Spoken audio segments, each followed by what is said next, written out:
So let's insert Max. Why would it be Max? And I've asked this question to the people that are assuring me they've got sources and it's going to be Max. Going to be Max because they have a history. Okay, great. Well, let me just take you back on that because I happen to be the main event on the night that Conor Max fought. And do you know who I fought? But even whether you know or not, should I fight that guy again? That night, that guy, by the way, was Shogun. We were bigger than Conor Max, which is why we main evented. And what's just happened here is you just realize that you don't really know that they fought before. Dana White and the UFC are on the verge of making a monumental mistake. They're telling you that Conor McGregor versus Max Holloway is a fight of destiny, a rematch years in the making. But what if that history is nothing more than a carefully constructed illusion? What if the very premise driving this matchup is fundamentally flawed? Chael Sonnen, a man who lives and breathes this sport, isn't just questioning it. He's exposing the flimsy logic underpinning the entire narrative. He's telling us that the history they parade is so insignificant, so utterly forgettable, that most fans don't even realize it exists. This isn't a grand full circle moment. It's an inconvenient truth. The first fight between these two titans, a footnote, an afterthought, a memory lost in the sands of time. And if the foundation of your comeback fight is built on something nobody remembers, what does that say about the fight itself? It says you're selling a ghost. It says the UFC is banking on nostalgia that simply isn't there, diverting attention from the harsh realities of the present. The truth is often inconvenient. The UFC thrives on narrative, on compelling stories that sell pay-per-views. But sometimes, the narrative doesn't align with reality. The first McGregor versus Holloway fight happened over a decade ago. Think about that. A decade in combat sports is an eternity. Both fighters were embryonic versions of the legends they would become. McGregor, a fresh-faced featherweight contender. Holloway, a raw, developing talent.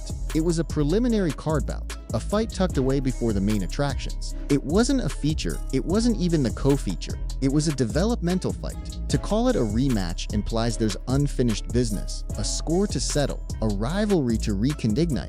But how can you rekindle something that never truly caught fire? This isn't a saga like McGregor-Diaz or Jones-Cormier. This is an obscure piece of trivia being repurposed as a blockbuster. And that's where the danger lies. The UFC risks devaluing the very specialness of a McGregor return by attaching it to a forgotten encounter. This isn't just about a fight, it's about the integrity of the storytelling. Are they building genuine hype, or are they relying on the casual fan's ignorance to push a product that, by all logical measures, falls apart under scrutiny? This decision carries more weight than just PPV buys. It carries implications for the future of both fighters and the UFC's creative direction. You didn't actually know that, and you didn't know the night that they did it, it wasn't a feature match. It wasn't even the co-feature match. As a matter of fact, you forgot that it was at a weight class of 145 pounds. And then all of a sudden you start going, okay, well, then they didn't really fight. If those guys fought, but it's so long ago that I forgot that they fought, if they fought so long ago that I didn't even realize they weren't a feature match, they fought so long ago that it was at 145 pounds, of which neither of them competes in anymore, you start to see where the idea of they've already fought doesn't really matter. Let's strip away the marketing spin. Chael's point is devastatingly simple. You don't remember that fight. You don't remember the date. You don't remember its placement on the card. And most critically, you forgot it was at 145 pounds. This isn't just a minor detail, this is everything.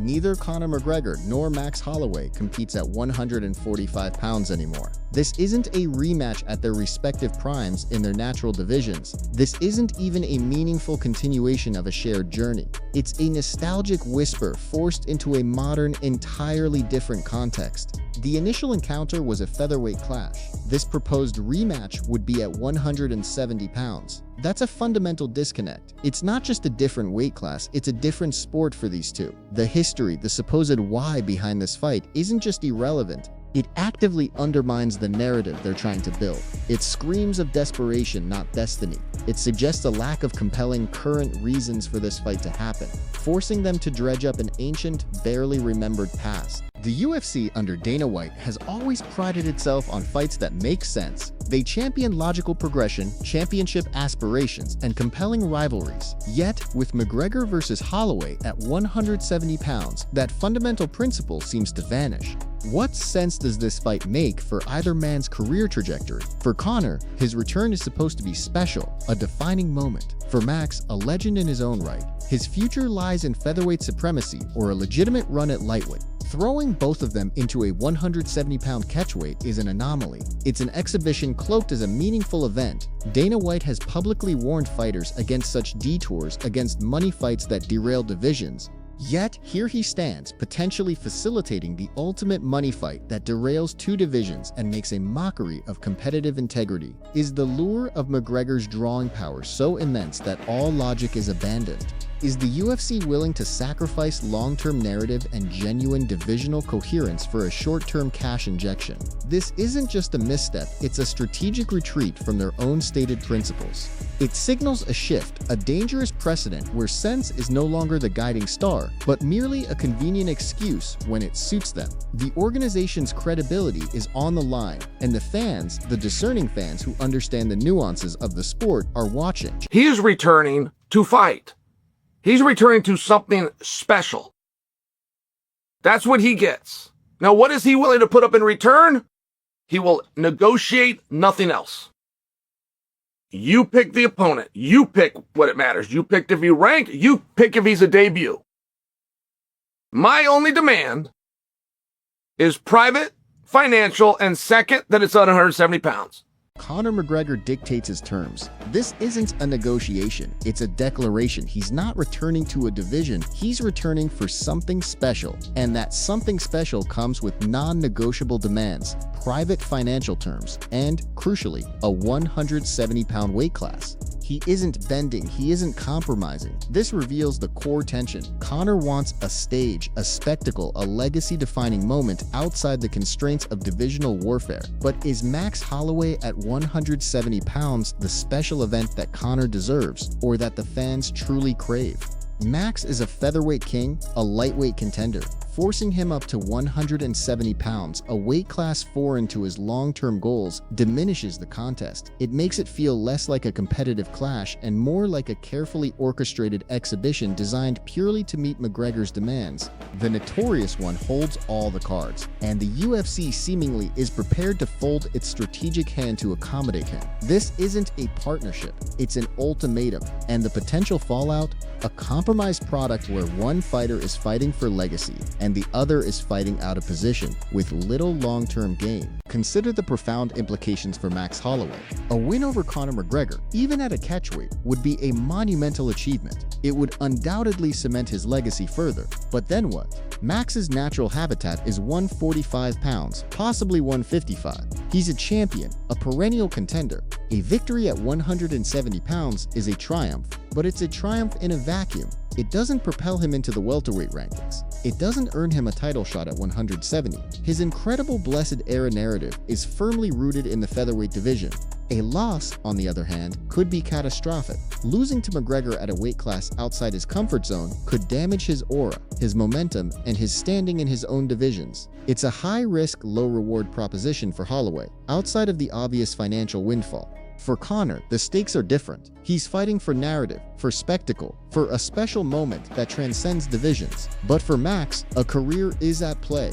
The UFC is asking one of its most consistent, respected champions to step onto a stage where the rules of engagement are skewed, where a victory yields no clear path forward, and a defeat could be strategically devastating. This isn't just a fight, it's a gamble with one fighter holding significantly more chips than the other. And what happens if Max wins? Like, if you're one of these guys that's just hanging your hat on the idea that they've already fought once and therefore they should fight again. If you hang your hat on that idea, which, by the way, is a very, very weak argument, but if you do, then you must subscribe to the idea that if Max wins, they've got to fight a third time to have a trilogy. Which you don't. You're not dying to see Max and Conor fight, and you're definitely not dying to see Max and Conor fight twice. Here's the ultimate logical breakdown. If the UFC sells this fight on history, and if Max Holloway wins, which is entirely plausible, then what? Are we to believe the demand for a trilogy would explode? Chael's insight is cutting. Nobody is dying to see Max and Conor fight once, let alone twice more. This is the structural flaw, the fatal weakness in the entire proposition. A win for Holloway creates an immediate problem. Does he stay at 170 for a trilogy that makes no sense for his career? Does he return to 145 155ths, leaving a major storyline unresolved and devaluing his win? The UFC prides itself on building champions, on creating clear paths to greatness. This fight, however, creates a cul-de-sac. It's a dead end. It's a narrative trap. It shows a profound lack of foresight, a short-sighted focus on immediate gratification over sustainable, compelling storytelling. This isn't just a mistake, it's a strategic blunder that undermines the very fabric of how the UFC typically builds its stars and its future. The real power of Conor McGregor isn't just that he's a draw, it's that he creates draws. He elevates anyone he touches. Chael Sonnen understands this better than almost anyone. McGregor doesn't need to fight another established superstar to sell tickets or break records. His presence alone is the event. This is the crucial, often overlooked point. Imagine the alternative. Instead of a rematch that falls flat on scrutiny, what if McGregor fought a hungry, undefeated prospect at 170 pounds? What if he fought a legitimate welterweight contender on the cusp of breaking through? The rub McGregor provides, that instant injection of superstardom, would transform that contender overnight. Suddenly, a new star is born, a new storyline emerges, and the welterweight division gains a fresh, compelling talent. This isn't about diminishing Max Holloway, it's about maximizing the unique, unparalleled power of McGregor's star. By pairing him with Holloway at 170, the UFC misses a golden opportunity. They're spending their most valuable resource on a low-yield investment, forgoing the chance to cultivate the next generation of top draws. It's a short-term gain that sacrifices long-term growth and star power, a decision that a truly world-class promoter should be questioning intensely. So wouldn't you be smarter from a business standpoint to make that anybody somebody that you could make a somebody that one night? What kind of rub is Max going to get on that? And whatever shine or whatever rub Max gets, what do you do with it if you then got to pull him back to his weight class of 155? Like, who could challenge Max? Who could come in here and go, I got dibs on the winner? This is where the business sense completely unravels. If Conor can fight anybody and still sell out arenas, why waste that incredible rub on Max Holloway at 170 pounds? What does Max gain that he can actually leverage? Holloway is a featherweight. Any shine he gets from beating McGregor at welterweight is immediately diluted the moment he returns to his natural divisions. It doesn't translate. It doesn't build towards anything meaningful for his career path. It's an isolated event, a moment of glory without a sustainable future. A true business opportunity would be to take that McGregor rub and bestow it upon a legitimate 170-pound contender, someone whose career would be forever changed, whose trajectory would be permanently altered by a fight with the notorious one. Instead, they're giving it to a fighter who, by necessity, will have to immediately abandon the weight class where he achieved that glory. It's a misallocation of a unique, potent resource. It's not just a missed opportunity, it's a wasteful one. The chaos this fight would inject into the welterweight division is a silent consequence. Suddenly, legitimate 170-pound contenders who have dedicated their careers to that weight class are left scratching their heads. They've built their resumes, fought their way through the ranks, eyeing that shot at the top. Now, a 145-pound legend and a returning 155-pound megastar are jumping the line, competing in an exhibition that carries no real divisional consequence. This isn't just unfair, it's disrespectful to the entire division. What are the top welterweights supposed to do? Call out Max Holloway at 170, knowing he's just there for a one-off? Or are they supposed to watch their division's spotlight be stolen by a fight that doesn't genuinely belong there? The ripple effect is profound. It disrupts the natural order, creates confusion, and frustrates legitimate contenders. It highlights the strategic mistake of allowing a special event to overshadow and ultimately undermine the very divisions the UFC works so hard to build and maintain. This isn't just about a McGregor fight. It's about the future of the welterweight division and the integrity of competitive pathways within the UFC. All right, well, should those guys be calling for 55-pounders, be calling out a 70-pounder? Like, the whole thing gets very strange, and I'm just really struggling to see where this makes sense. I'm open to it. I don't deny that that'd be a big fight. I don't deny that both guys would do it. Like, I don't resist any of those things. It would just seem to me, if we're going to do a special fun night at 170 pounds, we really should consider doing a special and fun night with somebody that competes at 170 pounds. The whole thing, as Chael concludes, is just very strange. The logic simply doesn't hold up. While the spectacle might be undeniable, the rationale is absent. Conor McGregor's return is meant to be special, a monumental occasion. But if it's truly special, if it's meant to mark his re-entry into the highest echelons of the sport, then it should make sense. A fight at 170 pounds, for a fighter whose demands are solely focused on that weight, should feature a legitimate 170-pound competitor, someone who belongs there, someone whose career trajectory would be genuinely impacted, not a featherweight icon venturing into uncharted, irrelevant territory.